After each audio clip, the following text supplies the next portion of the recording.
Welcome to another edition of the Spyder's Web live from the Bucs room. I'm Spyder. Thank you very much for tuning in on Facebook and YouTube. As I said last show, I'm going to try to do this show 3 times a week. This is the second time this week. Hope you enjoy it. By your comments, I don't know if you enjoy it or not. I'm kind of disappointed, guys. I want you to make some comments. Let me know on Facebook if this show is good. Let me know if this show can get better. As I said before, we're going to have some fan correspondents to come on and talk about their favorite teams and their divisions. I'm going to have a Cowboy fan on, a Steeler fan on, a Packer fan on. If you feel like you can bring something to the show, feel free to comment and let me know. I don't know everything about sports. I don't claim to know everything about sports. What I claim to do is I love to talk about sports. If I did know everything about sports, I would be in Las Vegas by now. Obviously, I'm here. So, if you feel like you can make a contribution, just leave your comments. Anyway, welcome to another edition of the Spyder's Web, live from the Bucs room. Again, I'm Spyder. Thank you very much for tuning in on Facebook and YouTube. A lot of things to talk about tonight. We're going to talk about your Tampa Bay Rays. They went on a little streak there, winning 7 in a row, getting Evan Longoria back. And then the last couple of games, the wheels have definitely come off of this team. We're going to also recap the Buccaneer victory over the Miami Dolphins 20-7. I'm going to tell you some good things and some negatives. And I'm going to do my new segment called the Spyder's Fire, where I really basically just rant, which is our show anyway. I'm going to rant on Chad Johnson tonight, give him a little bit of Spyder's Fire. So, let's get into it. The Rays yesterday go get perfect game by Felix Hernandez. He's called the king for a reason, and this is why. He's a great pitcher. Being a Rays fan at this point is very disappointing because you get into a mindset that this team is finally starting to come around. With Evan Longoria's return, they had that 7-game win streak, but the offense all year long has been inconsistent. And I've said this time and time before. I think it's because Evan Longoria went out with an injury and this team hasn't been able to play together. In fact, I believe they've only played 8 games together all year. All year, 8 games. So the consistency is not there on the injury front with this lineup. Not only that, but they've had a lot of errors this year. More errors than they've ever had in a year. Last year, actually. They've had more errors this year than they had last year. So the consistency obviously is not there. This is also the second team in Major League Baseball to get perfect game 3 times. The LA Dodgers also share this distinction. So, you know, it seemed like the Rays were turning in the corner, and then they take 2 steps back with yesterday and Tuesday night. Tuesday night they had a chance to win the game, couldn't put the game away. Matt Moore not even allowing a run the last couple of starts. And he gives the Rays a chance to win every time he gets on the mound. Didn't have a chance to put it away. Fernando Rodney blew the save. But Carlos Pena, who has been a monumental disappointment. And I thought that this guy had something left in the tank. I mean, Carlos, at least give me 220 or 230. At least give me 25 to 30 home runs. But he hasn't been that same type of player. Luke Scott on this team has not been the player that I thought he was going to be. So, overall, this offensive construction has been a failure at this point. Now, I'm not going to try to kill the Rays on this, but I want to know from you fans, what do you think the problem with this Rays lineup? Of course, it's easy. They're not hitting. They're not getting guys in when they have guys on base. They're not doing that. They're not doing it enough. They're not aggressive enough. I think their approach is flawed. I've always said this. Listen, I'm not a Yankee fan, but here's what the Yankees do so well. They're aggressive. Yes, they work the counts, but they don't go up there looking for walks. They go up there making contact, trying to make contact. They go up there maybe swinging at the first pitch instead of taking it. They don't let pitchers get into those pitcher counts, 1 and 2, 0 and 2. They get ahead of hitters. They have a great lineup and probably have more talent because they have a higher payroll. But that's beside the point. The philosophy of this team, I believe, is flawed. Now, saying all that, with all the injuries, with all the misfortune of this lineup, the Rays are still in the playoff hunt. So we'll see what happens. But you tell me, who's the blame for this? Is it Derek Shelton, the hitting coach? Should he be fired? Case in point, a great example, Anaheim Angels got rid of their hitting coach and have seemed to excel. I don't know if I said that right. Anaheim Angels or Los Angeles Anaheim Angels, whatever. The Angels got rid of their hitting coach this year, and they've improved. Their lineup has improved. Do the Rays need to do that? I don't know if they're going to do it this year because they've been a team that has stuck with Derek Shelton. Is it Joe Madden changing up the lineups every freaking night? I mean, there's a different lineup every day. You have to have consistency with this lineup, but it seems to work for Joe Madden because you could probably make a case for him being manager of the year with all these injuries. Is it Andrew Friedman not going after the specific talent? Is that his fault because he doesn't have the payroll? You let me know about that. Or does it come back to the Rays hitters? And I think it does come back to the Rays hitters. I think Carlos Pena, I think Luke Scott, I think guys on this team have to start turning the corner. You can't just pull everything. You can't be just a pull hitter looking to hit a home run or looking to walk. You got to be aggressive. You got to go after the first pitches. And I've never been a hitting coach before, never claimed to be. But there's teams around Major League Baseball, as I mentioned, in the Yankees, that do it so well. They come after you. They're aggressive. They got a hell of a lineup. The Rays need to be like this. I think Desmond Jennings, over the last couple of weeks, has been aggressive. He swung at the first pitch with great success. He's hitting over 500. So hopefully the Rays turn the corner. At this point, their pitching has been very good, and I think it's going to keep them in there. I think they're a playoff contender. I said this year I thought the Rays will win the World Series. I don't know now because their offense is so inconsistent. Here's what I do know. They have great pitching. They have a great bullpen. And if they get these guys back, then I think they could have a team that could scare some people just with those things. But Carlos Pena on Tuesday night has to make that play, and 9 times out of 10 he makes that play to basically win the game for them. He doesn't make that play at first base, and that opens the door for the Mariners to take that game. And that is a big thing right now. Okay, you got to have great defense. This Rays team was built on great defense and great pitching. The defense hasn't been there this year. It wasn't there on Tuesday night. So guys have to come up. They have to start producing for this team to stay in the playoff hunt. Now, I did mention the pitching, and David Price is pitching tonight versus the Angels. You need a great performance out of him. He has 15 wins. He's turned the corner. I think he could probably have 17 wins if he had better run support at this point. Matt Moore, impressive. Alex Cobb, impressive. Jeremy Hellickson, impressive. James Shields, coming out of the funk. This pitching has been there for them. Desmond Jennings, B.J. Upton, and Matt Joyce have been very good. This is what it takes for the Rays to win. They have to have everybody in this lineup hitting. And I don't think it's by any mistake that ever since Evan Longoria has come back to this lineup, that this lineup has been revitalized. Forget about the 2 games. Before that, this lineup has been very good. And I think it's a great thing in sports that you have chemistry. When a guy like Evan Longoria comes back to the lineup, and he's not going to hit 30 home runs this year, who knows when he's going to get his timing back, because a hamstring injury is really risky to come back from. But just him being in that lineup has made this lineup better. So we'll see what happens. Tell me what you think. Who is to blame for this? Should the Rays next year fire Derek Shelton? Should they get better players? Should they get rid of Carlos Pena, not bring him back, not bring back Luke Scott? Is it Joe Madden? Is it Andrew Friedman who should be taking responsibility? Tell me what it is. Right now, as a Rays fan, there are times in the season where you watch this team on TV and you feel like falling asleep.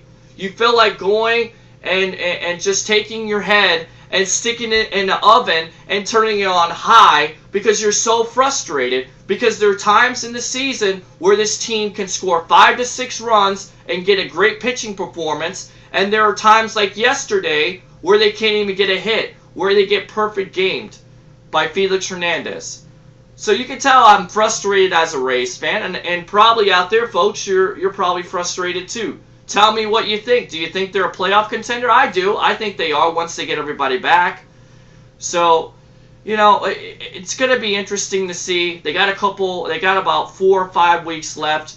We'll see what happens. I never rule this team out. I learned it last year. You just can't rule this team out because last year they came back from a deficit in the wild card to go to the playoffs, but they couldn't get past the Texas Rangers. So you're thinking about it this year, even if they do win the wild card, how far do they go? It definitely it definitely is something you need to watch in the future. So, tell me what you think about the Rays right now. It's disappointing in the last 2 games, but I'm not ready to just throw everything out. I think the Rays are still a playoff contender and maybe a World Series contender, but they got to get better offensively. You just have to. You can't go through stretches where you only score 1 or 2 runs. You just can't. So, let's talk about the Buccaneers here. They beat the Miami Dolphins 20-7 in their first preseason game. The thing that I liked about this, and they only played 1 series, was the running game. LeGarrette Blount and Doug Martin, these 2 guys have a chance to be the running backs that are definitely going to excel in this offense. I like the philosophy put out there by Greg Schiano the first of the season. He said he was going to run the ball. He came out in the first drive, and they ran the ball. Even on 3rd down, with both of these guys, they decided to run the ball. So I like that. That's one of the things I like. They're going to be a smash-mouth football team, which you have to have in this division. Because the Buccaneers, I don't think, have the weapons to compete with teams like New Orleans or Atlanta or some of the teams in the NFC. So you have to slow the pace down because you don't have a great defense, but you do have a running game that can maybe keep your defense off the field and also take the pressure off Josh Freeman. And speaking of Freeman, I thought he looked pretty good in his limited time. There was only 1 series. Mike Williams got open for a hitch route. I think he's going to benefit from Vince Jackson being there because I don't think he's going to see double coverage. I think he's going to see one-on-one coverage, so watch for him to have a good year this year. How about Levante David? This guy's a rookie. He's coming in, starting at the weak side position. There's been a lot of comparisons to him and Derek Brooks, unfair comparisons. But in this game, he looked like a linebacker that can go sideline to sideline. And he had an interception in the game. He looked good as a rookie. Now, some of the negatives, and there were a couple negatives that you need to focus on. First and foremost, the pressure on the quarterback. Not great. No sacks again. This is one of the things that I was saying before about this team. This could be the Achilles heel of this team. Only had 23 sacks last year. They didn't get much pressure on the quarterbacks from the Miami Dolphins. This is going to be a thing that you need to watch during the season. 12 missed tackles. Listen, the Tampa Bay Buccaneers were 2nd in the NFL in missed tackles. The Philadelphia Eagles were 1st in this stat category. Okay? So they have to improve on this. This has to be something that they improve on during the season. If not, teams like New Orleans, Carolina, and Atlanta are going to capitalize on these opportunities. You got to have guys that can make the tackle. You just have to. You can't. Fundamentally, this team defensively has to get better. They just have to. You can't miss 12 tackles in the game. And Preston Parker fumbling the ball again. 8 fumbles last year. He only lost 3. But this is one thing that I don't think the coach is going to put up with. I think Greg Schiano is not going to put up with this. If this guy puts the ball on the ground, then he's not going to be with this team for long. Or there's going to be somebody else that's going to take his job, a.k.a. Michael Smith. They're talking to maybe Jeff Timps this week. Maybe he could come on and be a punt returner or kick returner. So some things that were positive, some things that were negative. I think right now you have to be encouraged by the fact that the Buccaneers have shown what they're going to be. They're going to be a smash-mouth football team. This offensive line has definitely gotten better with Nix at the left guard position. I mean, this guy is a mammoth man. He's probably the best left guard in the NFL. He's going to open up some holes. The thing you have to watch for is this running back competition. As good as Blount looked in that game, there are still times where he wants to dance around instead of running north and south. If you're 240 to 250 pounds, you have to run north and south. You just have to. You can't be dancing around. You can't be tentative. And one of those examples was in the 3rd and goal where it looked like there was a hole on the left side that Nix freed up. He didn't run right away. He didn't go north and south. He danced a little bit. Maybe the hole closed up a little bit early because it is the NFL, but That's a guy that has to put his shoulder pads down and bull over them. So those are some of the things that I thought were negatives and positive. You give me your negatives and positives on that game. You tell me about the Buccaneers this year while I'll take a drink. If you want to talk about the Rays, leave your comments about the Rays. Tell me what's the problem with this offense. Tell me if you think it is Derek Shelton that needs to be fired. Tell me if you think it's Joe Madden switching on the lineups. Tell me if you just think it's the Rays hitters. Or tell me if you just tip your hat to Felix Hernandez and say that he had a great game. This Rays lineup all year long hasn't been very good, so give me some of those. Give me some of those things. And about the Buccaneers, talk about their running game. Talk about some of the positives. Josh Freeman, how do you think he's going to do this year? Do you think the Buccaneers defensively are going to be better? Do you think? Just give me some negatives and positives about the Bucs. Now let's move on to the segment I like to call the Spyder's Fire. Mr. Chad Johnson. Well, beginning of the season, I said Chad Johnson was probably the best wide receiver on the Miami Dolphins. That's not saying much because the Miami Dolphins really don't have that much at their wide receiving core. I think Chad Johnson could be done, and I say that because he only had 15 passes last year that he caught with the New England Patriots. And listen, I think the Patriots are known to use up as much talent in a player, and then once that talent is gone, get rid of that player. That's what they do well. Randy Moss being one of those examples. Ever since the Patriots got rid of Randy Moss, he hasn't been the same type of player. How about Albert Haynesworth? They picked him up last year, and then they cut him. Well, he wasn't anything special after that. How about Lawyer Malloy? So Chad Johnson basically has probably one of his last chances to play in the NFL, and what does he do? He gets into trouble with his wife. By the way, another basketball wife. We were talking about Desmond Briscoe the last show. He was involved with Royce Reed. I don't know how I know this. I'm just doing research. I don't watch this show. But another basketball wife that gets in trouble with a football player. Maybe football players should stay away from these women. Maybe.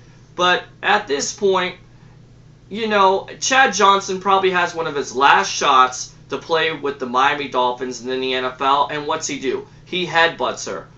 You watch Hard Knocks, the coach comes up to Chad Johnson and says, you're not going to use the F word in a press conference because you represent the Miami Dolphins. You're a part of our organization.